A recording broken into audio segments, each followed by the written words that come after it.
dislike of people or a circumstance, unhappiness, sadness, at lalong-lalo na yung matinding depression. Pagka nagkasakit yung isip, yung puso, sumusunod yung katawan. Pero ang kailangan nating magapi, malupig, negative feelings. Dahil napipili naman kung anong damdamin at nararamdaman ang patatagalin mo sa iyong puso.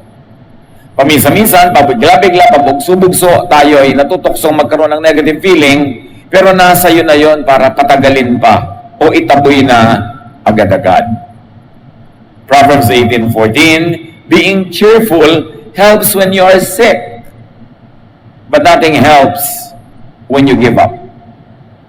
Kaya napatunayan din na yung mga taong may matindi, matatag, malakas na religious belief, mas madaling gumaling. Mas madaling tablan ng pagpapagamot at ng mga ginagawa ng mga manggagamot dahil may connection talaga ang ating emosyon sa ating kalusugan, mind over matter talaga. Kaya ngayong sobra pang manalig, napapaghihimalaan pa. Nabibreak yung law of science and law of nature sa napakatinding pananalig, napaka-positive feeling, great faith can move mountains. Pero pag nawawalan ka ng pag-asa, nawawalan ka ng lakas ng loob at sigla, bumibigay ka, pinapayagan mong humina ang iyong loob, mahati ang iyong loob, mas dumadali na ikaw ay magapi ng karamdaman. So, ang positive emotion, nagpapalakas ng immune system. Meanwhile, a weakened immune system weakens defense against illness and makes medication and other protocols less effective. Kaya mahirap gamutin ang pasyenteng kontrabida. Pasyenteng ayaw maniwala sa kanyang sariling doktor, ayaw sumunod sa mga itinuturo, hindi naniniwala sa paggagamot sa kanya, kahit tumirahin sa ospital maghapot, magdamag, ilang taon, hindi siya gagaling. Kasi kinukontra ng kanyang katawan, yung dapat sana ay tinatanggap ng kanyang kalooban. Kasi pag kinontra ng kalooban, kinukontra na rin ng katawan. Meron ako isang kilala, nagkaroon siya ng sobrang pagdudugo. Babae ito, na may anak na, may edad na ng konti. Pero dahil sa kanyang religious belief, ayaw niya ng blood transfusion. Pero kailangan siya bigyan ng blood transfusion. Sa katunayan, wala na siyang malay, nawala na ng malay. Pero bago wala ng malay, sinabi niya, ayaw kong magpa-blood transfusion o magpasalin ng dugo.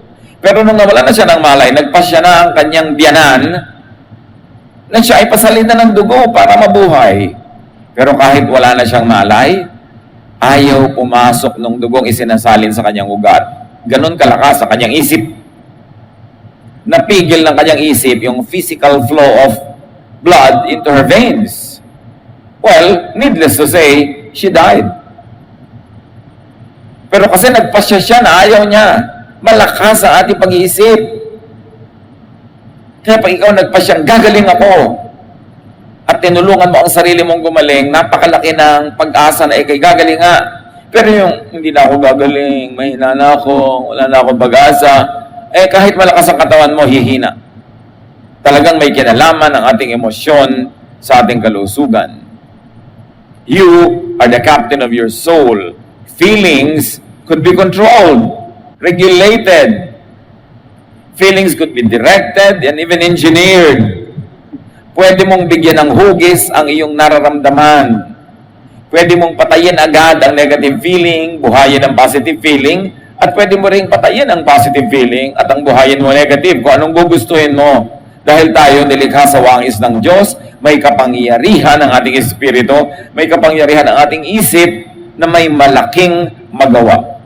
Ecclesiastes 7:9, keep your temper under control. It is foolish to harbor a grudge. It is foolish to harbor any negative feeling beyond just grudge.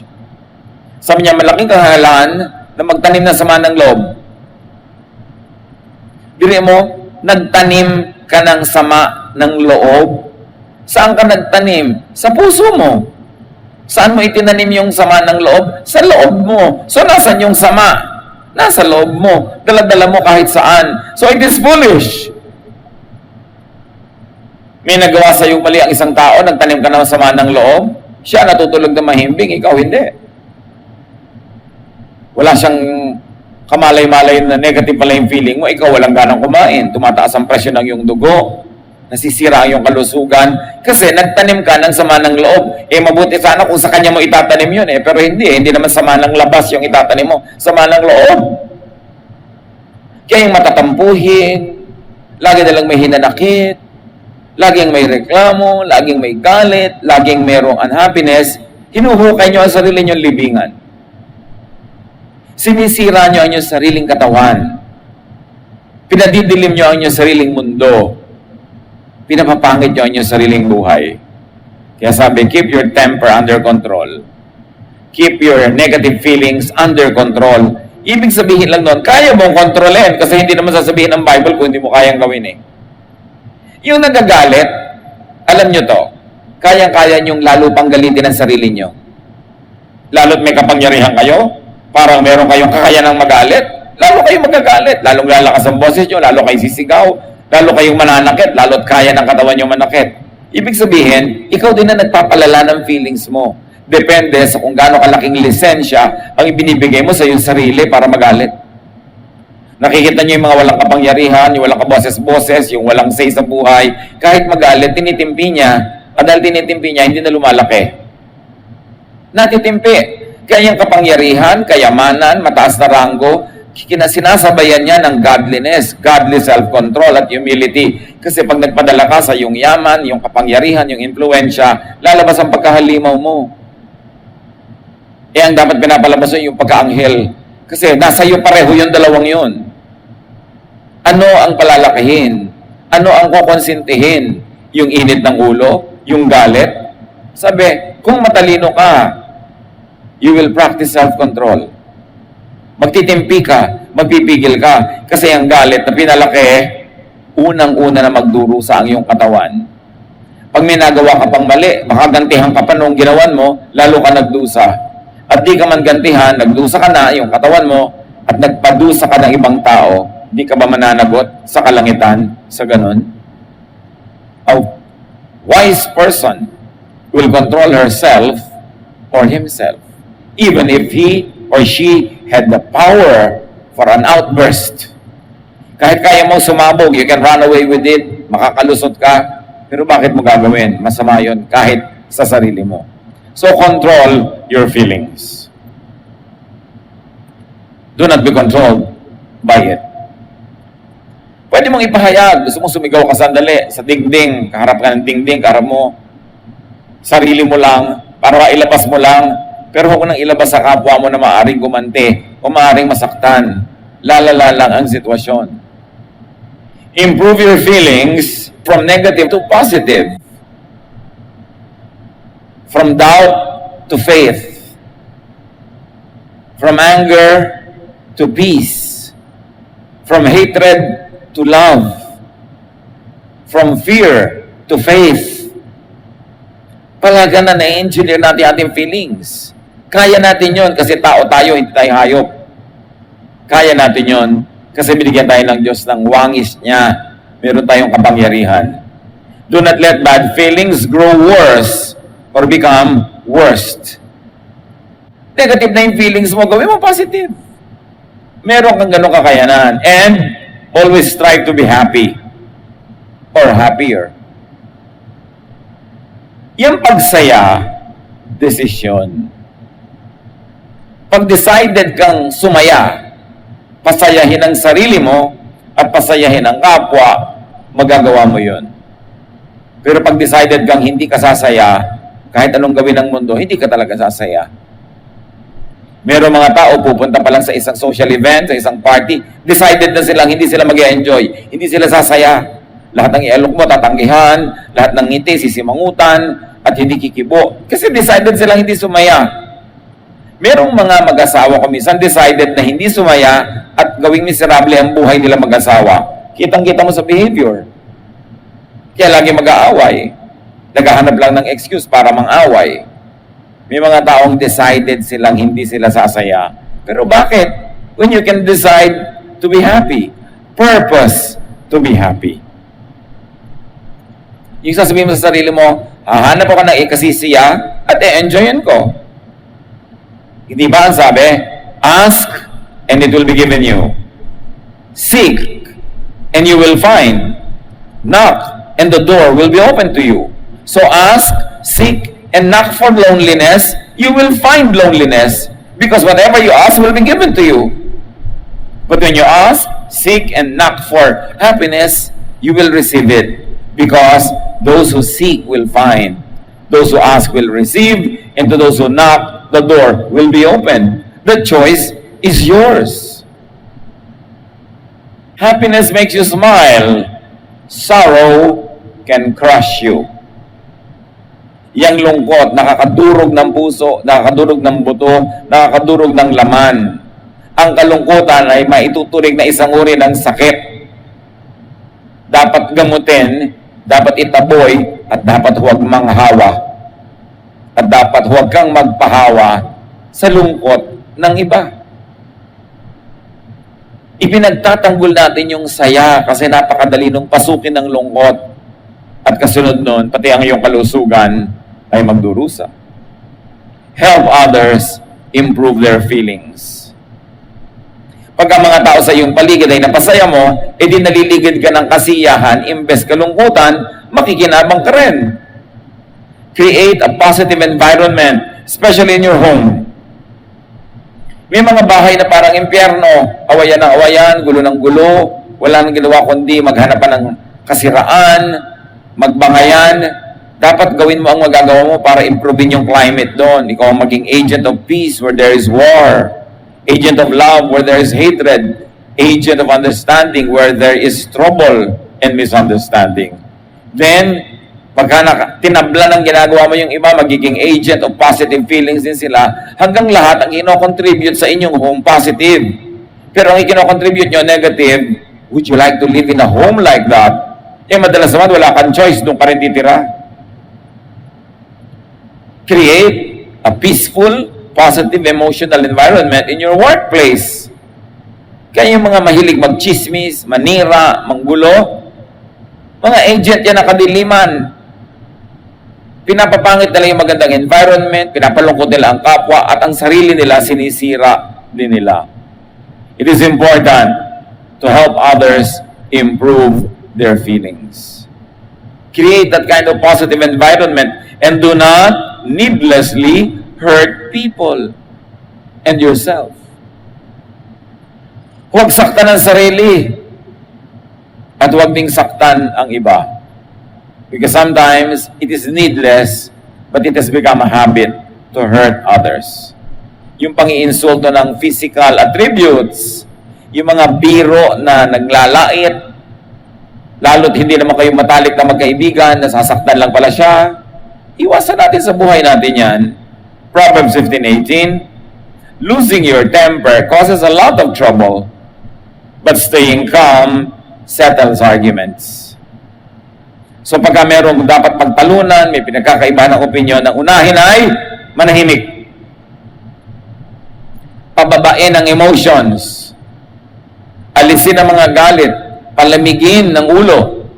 At kung malamig na, tsaka nila mag-usap para ayusin ang dapat ayusin. Pero walang naayos sa mga taong nag-uusap habang mainit ang ulo. Lumalala lang. Mas lumalaki ang damage at pare-pareho lang na nasasaktan at nagdurusa. And very especially, do not take revenge. Pag may nagawang mali, huwag mong gawa ng mali rin kasi pareho na kayong mali. Kanina mali siya, tama ka, pero mamaya pareho na lang kayong mali. At hindi na matitigil ang gawaan ng mali. Sabi nga ng iba, looking good is the best revenge. Meron kayong gustong paghigantihan, magpaganda kayo. Yung ganda-ganda mo, habang miserable siya, yun na yung ganti mo. Eh kung pinaganda mo pa siya, natuwa siya sa'yo, di lalong mabuti. Kasi kung meron namang hindi maganda, nakikita mo lagi, hindi magdurusa ka rin. Kaya dapat pinapaganda natin ang kapwa, pinapaganda ang environment, para tayo nakikinabang. Ang tao lumulusog, pag naliligid siya ng magagandang bagay. Ang tenga niya nakakarinig ng musika, magagandang salita, imbes ingay, bangayan, sigawan at murahan, nakakabigay yun ng sakit. Ang mata ng tao dapat nakakita ng ganda, hindi ng kapangitan. Ang ilong niya nakakaamoy ng bango, hindi ng baho. At dapat ang kanyang balat nakakaramdam ng sarap ng sensation, hindi ng hapdi, sakit o sugat. At dapat ang kanyang dila natitikman ay sarap, hindi yung sobrang alat, sobrang pait na hindi masarap sa panlasa. Binigyan tayo ng senses ng Diyos para dagdagan ang appreciation natin sa ganda ng creation. We should feed those senses with positive sensations. It's part of worship. It's part of holiness. It's part of godliness to surround yourself with beauty, with music, with harmony, with balance, because that will make you healthier. At kung nasakta na, at nakapanakit na, repair hurt feelings. Pag nagawa na, di na mabawi, makipag-ayos. Makipag-asundo. Kung ikaw nasaktan, ipaalam mo para magamot ka niya o para huwag ka na niyang patuloy na saktan pa. Kung ikaw nakasakit, humingi ka ng tawad, ayusin mo kung paano ka makakapagbayad-bayad sa naging utang mo doon sa tao para magkaroon ng kapayapaan. Mahirap pumayapa ang puso sa loob kung magulo sa labas. Matthew 18:15, sabi ni Jesus, if one of my followers sins against you, go and point out what was wrong, but do it in private, just between the two of you. Sabi, pagka meron akong tagasunod na nakagawa ng mali sa inyo, nasaktan kayo, sabihin niyo sa kanya. Malay niyo, hindi niya alam. Para malaman niya, huwag na niyang ituloy pa. O malay niyo, alam niya, pero akala niya hindi kayo nasasaktan. So malaman niya nasaktan kayo para huwag na rin niya ituloy. O alam niyang ginawa niya at alam niya sinasaktan niya kayo, pero ipaalam niyo hindi niya dapat ituloy yon. Kasi hindi makakabuti para sa inyo na pareho. Sa ganun, kailangan sabihin nyo. Pero kung may nagkamali sa inyo, na-offend kayo, siya ang sabihan nyo. Huwag niyong ipagsabi sa iba. Yung may mali ang kausapin mo, tahimik lang, pribado, kayong dalawa lang, sarilinan. Para huwag nang lumaki ang gulo. Lumiit ang sugat at gumaling. Eh ngayon, kung may nagawang mali sa iyo itong si Kumare, ipamamalita mo sa mga taong iba, eh di dadami ang magchichismis, dadami mag-uusap, malalaman ni Kumare, lalo siya magagalit, hindi mo na-solve. Dapat pag may problema ka sa isang tao, siya ang kausapin mo privately. Kasi pag may ibang nakikinig, baka kahit mali siya, hindi niya tanggapin dahil sa pride niya. Baka imbes mag-sorry, lalo ka pang awayan dahil may nanonood, nagpapasikat siya. So, spare her feelings, spare his pride, kausapin mo privately. Kung ang gusto mo ay magkaayos.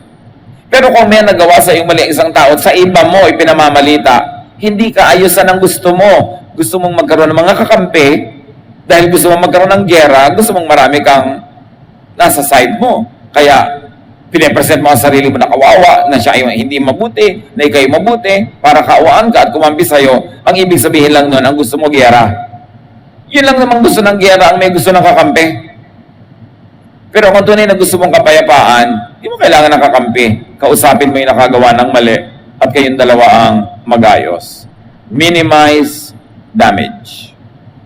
Pag may damage na, ang dapat na lang natin gawin, paliitin, maliitin, at gamutin ang damage. Huwag nang palakihin pa. Kaya yung mga chismosa, may nalaman na hindi na dapat na malaman ng iba, ipapamalita pa, that is evil. Pag may nagdadala sa inyo ng chismis, sabihin nyo, alam mo, ginagawa mo, that is evil. Pero huwag naman sasabihin, hoy, Satan, get away from me. Kasi hindi naman siya si Satan. May ginagawa lang siyang satanic sa moment na yon.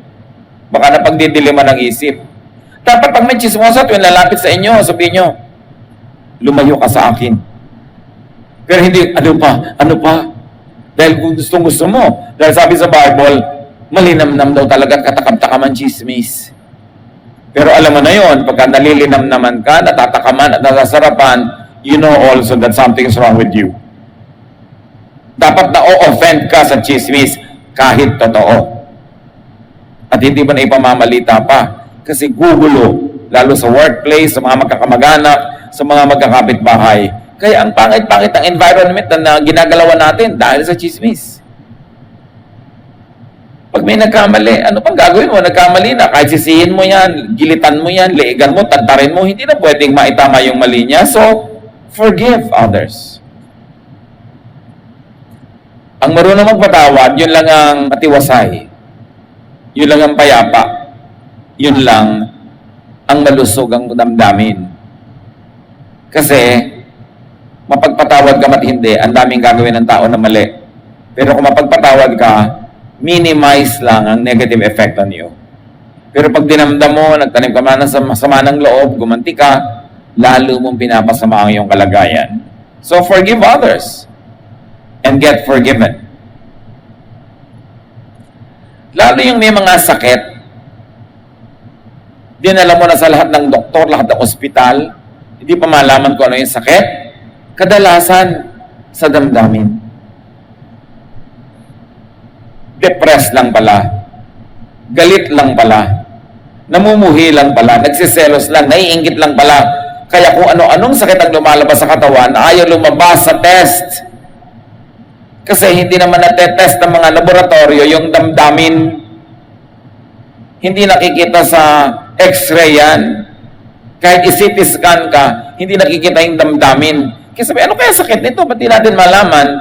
Damdamin yun. Kaya mahalaga na malusog ang ating damdamin. At huwag manghuhusga ng kapwa. Kasi pag nanguhusga ka, ang tendency mo, magalit. Mali siya, tama ako. Therefore, magagalit ako sa kanya. Unawain natin ang mga tao, ang mga ginagawa nila may dahilan. May pinanggagalingan sila kung bakit sila nagkakaganon. Luke 6:37-38. Jesus said, don't judge others, and God won't judge you. Don't be hard on others, and God won't be hard on you. Forgive others, and God will forgive you. Napakalinaw dito na kung anong ginagawa mo sa iyong kapwa, yun ang gagawin sa iyo ng Diyos. So ang taong banal, nagpapatawad para patawarin siya ng Diyos. At kung di man siya banal, pero matalino lang siya, magpapatawad din siya, kasi patatawarin din siya ng Diyos. So, be holy and godly, but if you cannot always be holy and godly, at least be wise. What you give to the universe gives back to you. If you give rubbish and trash to the universe, that's what the universe will give you. Pag ginagawan mo ng masama ang paligid, yun ang gaganti sa iyo ng kabaligiran. Pero pag ginagawan mo ng mabuti, yun din ang igaganti sa iyo. Kasi may Diyos. There is God who is just. There is God who is all-knowing, who knows everything that's going on. Kaya ano man ang inuutang mo sa mundo, sisingilin sa iyo ng mundo. Ano man ang ibinibigay mo sa mundo, susuklian ka ng mundo. If you give to others, you will be given a full amount in return. It will be packed down, shaken together, and spilling over into your lap. The way you treat others is the way you will be treated. Kung paano mo itrato ang iba, ganon ka itatrato ng kalangitan. Kaya ganoon din sa pagbibigay. Sabi ko, magbibigay ka rin lang, damihan mo na, siksik, liglig, umaabaw. Kasi yung ibinibigay mo, yun din ang ibabalik sa'yo. So, dapat godly ka, kaya ka mapagbigay, at kung hindi ka man godly, matalino ka man lang. Kasi yung itinatanim, inaani. When you give to the universe gives back to you in greater amounts. So, feel good towards your health, your wellness, and your healing. Gano'n sa ating karami ang mga laging may nararamdamang sakit ng ulo, sakit ng likod, sakit ng dibdib, na hindi na maipaliwanag ng siyensya at medisina. Baka naman negative feelings lang yan. Gano'n sa atin na hindi mapagkatulog. Yung iba naman, ayaw nang gumising pag nakatulog. Kabaligtaran. May emotional problem din yun. Lahat ng hindi balanced, hindi correct, meron yan emotional and spiritual equivalent. Dapat balance tayo. Panginoon, siyasatin niyo po kami. Sa bawat isang narito, kayong nakakaalam ng kalusugan. Kayong nakakaalam ng emosyon. Kayong nakakaalam ng laman ng aming puso, kung ito may pasalamat o reklamo. Ito ba ay pagmamahal o pagkamuhi? Ito ba ay galit? Ito ba ay kapayapaan o kaguluhan? You know what's in our hearts. Ang dalangin namin sa sandaling ito, Panginoon, patawarin mo kami kung sinisira namin ang aming sariling puso at katawan at kalusugan dahil sa negative emotion na iniimbento namin o pinapayagang dumapo at magtagal sa aming puso. Sa sandaling ito, mga kapatid, sa presensya ng Diyos na narito ngayon sa ating kalagitnaan, ilapit natin ang ating emosyon. Sino man ang magagalitin, tampuhin, madaling mainis, mahilig maghiganti, mahilig magtanim ng sama ng loob, may kinikimkim na mga galit, panibugo, inggit o selos, isuko natin lahat sa Panginoon. Hayaan natin na ang pagsusuko natin ng mga bagay na ito ay maging dahilan ng paglusog ng ating katawan, ng ating isip, at pagsaya ng ating buhay. Spend some time with the Lord in silence. Pasiyasat sa Espiritong Banal kung ang puso natin ay sisidlan ng mga negative feelings, anger,